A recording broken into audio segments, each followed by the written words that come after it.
తాకట్టులో ఉన్న బంగారాన్ని విడిపించి ఆ రోజు ఆన్లైన్ రేటుకే మేము కొంటాం. Sharma gold company. నమస్కారం, వెల్కమ్ టు సుమన్ టీవీ. నేను గీతాంజలి. ఇవాళ మనతో పాటు ఉన్న అతిథి శ్రీ విద్యాపీఠం వ్యవస్థాపకులు, గత 45 సంవత్సరాలుగా శ్రీ విద్య ఉపాసనతోటి ఎంతో మందికి మంత్రోపదేశాన్ని చేసిన శ్రీ గురు కరుణామయ్య గారు ఉన్నారు. వారితో మాట్లాడి కొన్ని అమూల్యమైన విషయాలు తెలుసుకుందాం. గురువు గారితో మాట్లాడదాం. గురుగారు నమస్కారం అండి. గురుగారు, పౌర్ణమి, ఏ పౌర్ణమి అయినా మనకి 12 మాసాల్లో చాలా విశేషమైన అంటుంటారు. అందులో భాగంగా ఇప్పుడు వచ్చేటువంటి ఆషాఢ పౌర్ణమి గురించి తెలుసుకోవాలి. ఆ రోజున ఎవరిని ఆరాధించాలి? గురు పౌర్ణమి అంటూ ఉంటారు. అంటే గురువుకి పూజ చేస్తే సరిపోతుందా, అమ్మవారికి కూడా పూజ చేయాలా, అయ్యవారికి చేయాలా, ఇలా ఎన్నో సందేహాలు ఉన్నాయి. అసలు ఆషాఢ పౌర్ణిమ విశిష్టత చెప్పండి ముందుగా. ఇందాక ఆషాఢ మాసంలోనే వారాహి నవరాత్రుల గురించి ఒకసారి మాట్లాడుకున్నాం, గుర్తుందో లేదో. అవును. ఈ శూన్యమాసంలోనే పౌర్ణమి వెలుగులు కురిపిస్తున్నాడు అతనే గురువు. ఈ గురు పౌర్ణమిని వ్యాస పౌర్ణమి అని కూడా అంటారు. వ్యాస పౌర్ణమి. ఈ గురు పౌర్ణమి నాడు ముఖ్యంగా పూజించాల్సింది గురువుని. అంటే ఎవరు అంటే వందే గురుపతద్వంతం అవాన్ మానస గోచరం రక్త శుక్ల ప్రభామిశ్రం అతర్క్యం త్రైపురం మహః అంటుంది గురువుని గురించి శ్లోకం. అంటే అందరికీ గురువు అంటే ఒక ఆకారం. మా శిష్యులకు గురువు అంటే ఇదే. వాళ్ళకంతా ఇది కాదురా, ఇది వెళ్ళిపోతుంది. కానీ గురుతత్వం వందే గురు పదద్వందం 2 పాదాలు ఉన్నాయి. ఒకటి అనాలిసిస్, ఒకటి బ్లిస్, విమర్శ, అనుగ్రహం. ఈ 2 గురుపాదాలు. ఆ రోజు గురుపాదం నాడు అందరూ గురువుకి వెళ్ళడం, నమస్కారాలు పెట్టడం, ఓ డబ్బులు ఇచ్చేసేయడం, లేదా ఇలా పూజ చేసేయడం చేస్తారు. చెయ్యొచ్చు, తప్పు లేదు, అది చెయ్యాలి కూడా. దానికన్నా ముఖ్యం ఆ రోజు గురు పౌర్ణమి నాడు ఏం చేయాలంటే, మనకి మంత్రాన్ని ఇచ్చినటువంటి గురువు లేదా మన జీవితాన్ని మార్చిన గురువు. అందరూ గురువులు మంత్రాలు ఇవ్వరు. యోగా నేర్పించిన వారు ఉంటారు, లేదా అవును కదా, జాతకం వాస్తు నేర్పించిన వారు ఉంటారు, ఎస్ట్రాలజీ అందరూ గురువులే.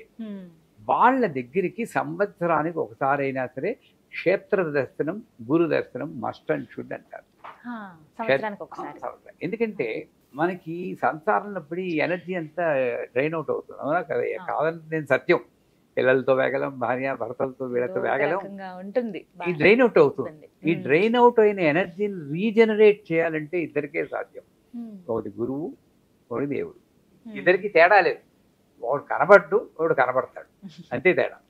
అంచేత కనబడిని దేవుణ్ణి క్షేత్రంలోకి వెళ్ళి దర్శించుకుంటాం. ఎందుకు ఆ క్షేత్రం? ఆడికి వచ్చేటప్పుడు వేలాది మంది తిరుపతిండామని గోవిందా గోవిందా గోవిందా తప్పితే ఎక్కువగా మాటలు వినవడం. అక్కడ అంతమంది లక్షాది జనులు వచ్చి మంత్రజపం చేస్తే ఆ వాయుమండలంలో ఉన్న శక్తి నన్ను రక్షిస్తుంది. అంచేత సంవత్సరానికి ఒకసారి వెళ్ళి అక్కడ రీజనరేట్ చేసుకుని ఆయన మళ్ళీ ఇక్కడికి వచ్చాక డ్రైన్ అవుట్ అవుతాం. లేకపోతే చాలా డిప్రెషన్స్ వస్తాయి.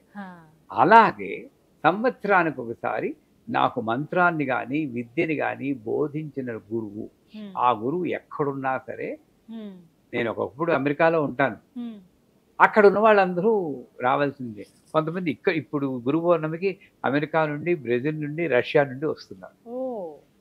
ఎందుకంటే చెప్పాను, నేను మంత్రం ఇచ్చిన వాళ్ళందరూ నన్ను వచ్చి చూడండి అర్రా, మళ్ళీ ఇది వెళ్ళిపోవచ్చు, ఉన్నప్పుడే నువ్వు చూడాలి అని. ఆ గురువుని దర్శించుకుని గురుమండల పూజ అని ఉంటుంది. ఆ గురువుకి అష్టోత్తరాలు ఏవో ఉంటాయి, లేదా ఆ గురువుకి నమస్కారం పెట్టి అక్కడ కూడా గురు పౌర్ణమి నాడు అందరూ నా కాళ్ళు పట్టేసుకుంటారు. ఆ గురువుని కాళ్ళు పట్టుకోవాల్సిన అసలు నెసెసిటీ ముట్టుకోక్కర్లేదు. ఈ 2 చేతులు నేల మీద ఆంచి, ఈ నుదురు నేల మీద ఆంచి, మోకాళ్ళ మీద ఇలా వంగాలి కనీసం గురు పౌర్ణమి నాడు. ఇప్పుడు ఏమవుతుంది? ఇందాక చెప్పాను, వందే గురు పదద్బంధం. నా ముందున్న ఉన్నట్టు వ్యక్తి నేను ఆరాధించే దేవతతో సమానం. నేను అప్పుడు ఓం నమ శివాయ అనుకున్నానంటే ఆ శివుడి యొక్క శక్తి ఈ వ్యక్తిలో వెళ్ళి ఇలా వెళ్ళి ఈ కాళ్ళ ద్వారా, ఈ భూమి ద్వారా నా నుదుటికి వస్తుంది. ఇది నన్ను రక్షిస్తుంది. అంటే గురువు ఆకారంలో కాదు, గురు తత్వంలో నేను దర్శించాలి.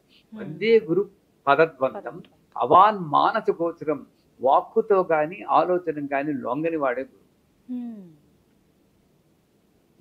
నువ్వు ఎన్ని చెప్పు గురువుని నువ్వు కొలవలేవు.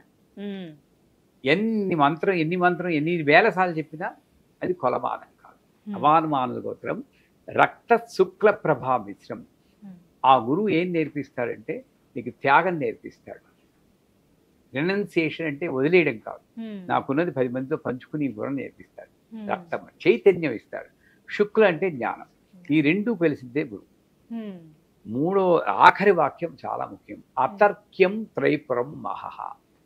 నేను ఒకడిని గురువు అనుకున్నా అంటే ఒకళ్ళు ఎవడో ఆడవాడు మగవాడు గురువు అనుకుంటారు, ఇంకా తర్కం లేదు. ఇప్పుడు వాళ్ళందరికీ ఏంటంటే గురువు అయినా భగవంతుని నన్ను రక్షిస్తేనే గురువు, నా సమస్యలు పోతేనే గురువు, లేకపోతే వాడు గురువు కాదు. జంప్ చేయాలని ఇంకో గురువు పడుకో, ఈ గుడి కాకపోతే ఇంకో గుడి, ఈ గుడి ఆ గుడి కన్నా పవర్ఫుల్. ఈ మాయలో పడి కొట్టుకుంటున్నాం. కానీ నేను ఒకళ్ళని నమ్ముకుంటే నా జీవితం అక్కడే. నా గురువు అంతే. ఆ గురువు అమృతానంద సరస్వతి వారే నా నాథ సరస్వతి వారు నా గురువు అంతే. రక్షించేడా రక్షించలేని బుర్ర ఉపయోగించి ఆలోచిస్తే ఆయన గురు మంత్రం ఇవ్వడమే రక్షణ. అలా అనుకుని అతర్క్యం త్రైబ్రహ్మ, అంత సర్వస్య శరణాగతి ఉండాలి. అందుకే ఓషో ఒకసారి చెప్తాడు, మీరు నాకు సరెండర్ అవ్వండి నేను రక్షిస్తానన్నాడు. నెక్స్ట్ డే మీరు నన్ను సరెండర్ అయినా కూడా నేను చేసేది ఏమి ఇంకేం లేదు, నా పని అయిపోయింది అన్నాడు. ఈ వింటున్న ఒక అమెరికన్ కోపం వచ్చింది. ఏమైనా ఎంత గురువు అయినా మీరు చెప్పడానికి లిమిట్ ఉంది, నిన్నే కదా రక్షిస్తా అన్నారు, ఇవాళ రక్షించలేదన్నారు. ఈ గురు పౌర్ణమి నాడు అందరూ తెలుసుకోవాల్సింది ఏంటంటే సరెండర్ అంటే నువ్వు అనేది లేకుండా సరెండర్ అవ్వాలి. ఆ నువ్వు లేకపోతే ఇంకా నేను నిన్ను రక్షించడం ఎక్కడుంది ఆయన, నువ్వు సరెండర్ అయిపోతే నువ్వు ఉండవు కదా, ఇంకా రక్షించడం లేదంట.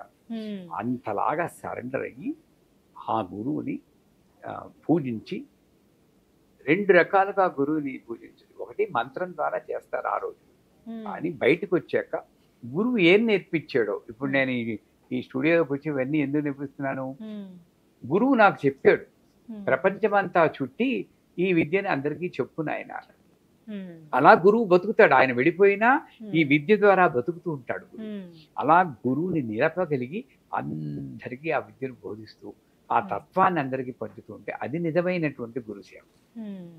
అది చేయగలిగితే గురు పాదుకలను ఉంటాయి, ఆ పాదుకలను పెట్టుకుని ఆ పాదుకల్లో కూడా చెక్క ముక్కలలాగా ఊహించకుండా గురుపాదాల్లో ఊహించిన ఇది ఒకటి విమర్శ. విమర్శ అంటే ఏంటి, ప్రపంచాన్ని విమర్శించడం కాదు, ఆత్మ విమర్శ, సెల్ఫ్. అందుకే ఎప్పుడు కూడా నేను పడుకోబోయే ముందు ఈ రోజు ఏం చేశాను, మంచి పని చేసానా లేదా, లేకపోతే వేస్ట్. ఆ విమర్శ చేసుకోవడం ఒకటి గురుపాదుకం. రెండోది అనుగ్రహం. నాకు ఎలా ఉన్నా సరే, వెనుక నొప్పి వచ్చినా సరే అది అనుగ్రహమే, ఎందుకంటే పడిపోలేదు పూర్తిగా, ఈ నొప్పితో పోయింది. అలా అనుకుని ఏది వచ్చినా సరే నా జీవితంలో అనుగ్రహం అనుకోకపోతే ఈ 2 భావనలే నిత్య గురు పూజ. గురు పౌర్ణమి నాడు చేసినా చేయకపోయినా కూడా నిత్య పూజ గురు పూజ చేసుకుంటూ ఆ గురు పౌర్ణమి నాడు వచ్చినప్పుడు అందరూ అసెంబ్లీ షట్కోణం గీస్తాం మేము. ఆ షట్కోణం అంటే ఎక్కడుంది, స్వాదిష్టాన చక్రం. ఈ కామక్రోధాలని అదుపులో ఉంచేవాడు కూడా గురువే. ఇప్పుడు నా జీవితంలో 25 సంవత్సరాలప్పుడు నా గురువు నాకు వచ్చాడు. ఆయన రాలేదనుకోండి, మామూలు కుర్రాడిని. ఈ పాటికి ఎవరు నాతో మాట్లాడతారు, సాధారణంగా చెప్పండి. 70 ఏళ్ళు ఇచ్చాక ఎవరైనా మాతో మాట్లాడతారా? కొడుకు కూతురు కూడా మాట్లాడు, ఇలా కూర్చుని వెయిట్ చేస్తుండాలి వాడి పిలుపు కోసం. అలాంటిది కాకుండా నాతో మాట్లాడడానికి తహతహలాడే జీవితం ఇచ్చిన వాడు నా గురువు. ఆ గురువుని నేను స్మరించుకోవడం నాకు. గురు పౌర్ణమి రోజు అందరూ చేయవలసింది ఇది.